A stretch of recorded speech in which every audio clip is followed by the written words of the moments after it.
नमस्कार, बहुत स्वागत है आपका न्यूज़ 18 के डिजिटल प्लेटफॉर्म पर। मैं हूं प्रशांत कटारे। बात ईरान अमेरिका पीस डील के बीच हुई पाकिस्तान की फजीहत की। आखिर कैसे पाकिस्तान हुआ साइडलाइन और नए मुस्लिम देश की हुई एंट्री, ये सारी बातें आज के इस वीडियो में।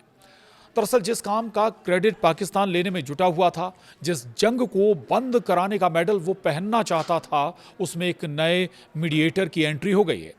खाड़ी देश कतर ईरान अमेरिका के बीच समझौते की बात कर रहा है और उम्मीद है कि इससे एक बड़ी डील जल्द हो सकती है। मामला फिलहाल ईरान की फ्रीज संपत्तियों पर अटका हुआ है।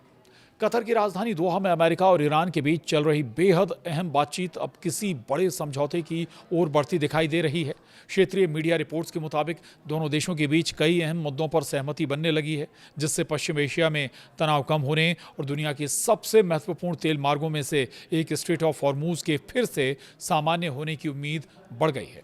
अल जजीरा की रिपोर्ट के मुताबिक कतर की मध्यस्थता में अमेरिका और ईरान के बीच विदेशों में फ्रोजन ईरानी एसेट्स को लेकर एक शुरुआती सूत्रों का कहना है कि अगर बातचीत इसी तरह आगे बढ़ती रही तो जल्द ही बड़े समझौते का ऐलान हो सकता है। दोहा में ईरान की ओर से संसद अध्यक्ष मोहम्मद बघेर कालिबाफ, विदेश मंत्री अब्बास अराक्ची और केंद्रीय बैंक प्रमुख अब्दुल नासिर हिम्मती शामिल हुए। इससे साफ है कि तेहरान इस बातचीत को बेहद गंभीरता से ले रहा है। इस पूरी बातचीत का सबसे अहम मुद्दा स्ट्रेट ऑफ हॉर्मूज बना हुआ है। दुनिया का करीब 20% तेल इसी समुद्री रास्ते से गुजरता है।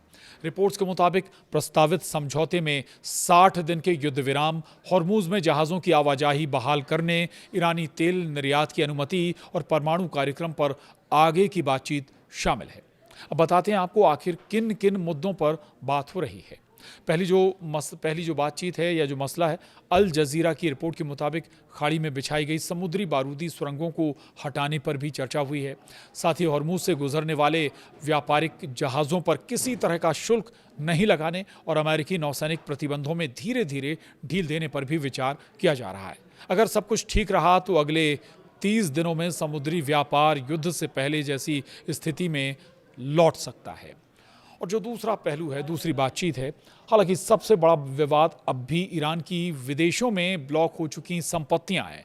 ईरान ने साफ कर दिया है कि जब तक शुरुआती चरण में उसके कुछ अरब डॉलर जारी नहीं किए जाते, तब तक कोई अंतिम समझौता संभव नहीं होगा। रिपोर्ट्स की माने तो तेहरान ने शुरुआती चरण में कम से कम 12 अरब डॉलर तक पहुंच की मांग रखी है।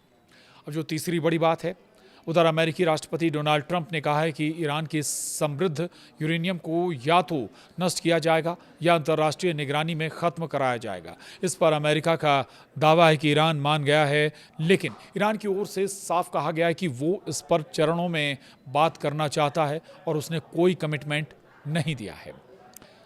अब ये भी समझ लीजिए कि पाकिस्तान को दरकिनार कर कतर कैसे बन गया मुख्य मध्यस्थ। तो ईरान अमेरिका की वार्ता में पहले मध्यस्थता का जिम्मा पाकिस्तान और तुर्की ने उठा रखा था। पाकिस्तान ने दोनों देशों के बीच पहले दौर की वार्ता भी इस्लामाबाद में करवाई थी, लेकिन इसमें कोई हल नहीं निकल सका। इसके बाद दूसरे दौर की वार्ता के लिए भी कोशिशें भरपूर हुईं, लेकिन दोनों देश आमने सामने बैठ तक नहीं सके। ईरान का आरोप था कि पाकिस्तान अमेरिका की ओर से बात कर रहा है, तो वहीं अमेरिका को भी पाकिस्तान पर संदेह था। यही वजह है कि अब इस मामले में कतर की एंट्री हुई है, जो समझौते की शर्तों पर ईरान और अमेरिका को राजी करने में जुटा है। फिलहाल दोनों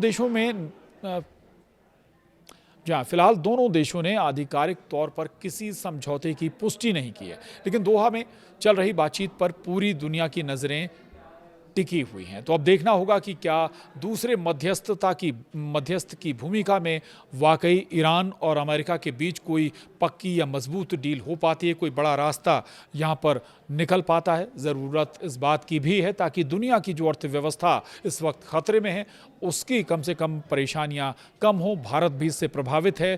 तेल सप्लाई दरअसल दुनिया भर की बहुत बड़े स्तर पर प्रभावित हुई है और आशा की जानी चाहिए कि इस बातचीत का कोई बेहतर नतीजा निकले और इससे दुनिया राहत की सांस ले।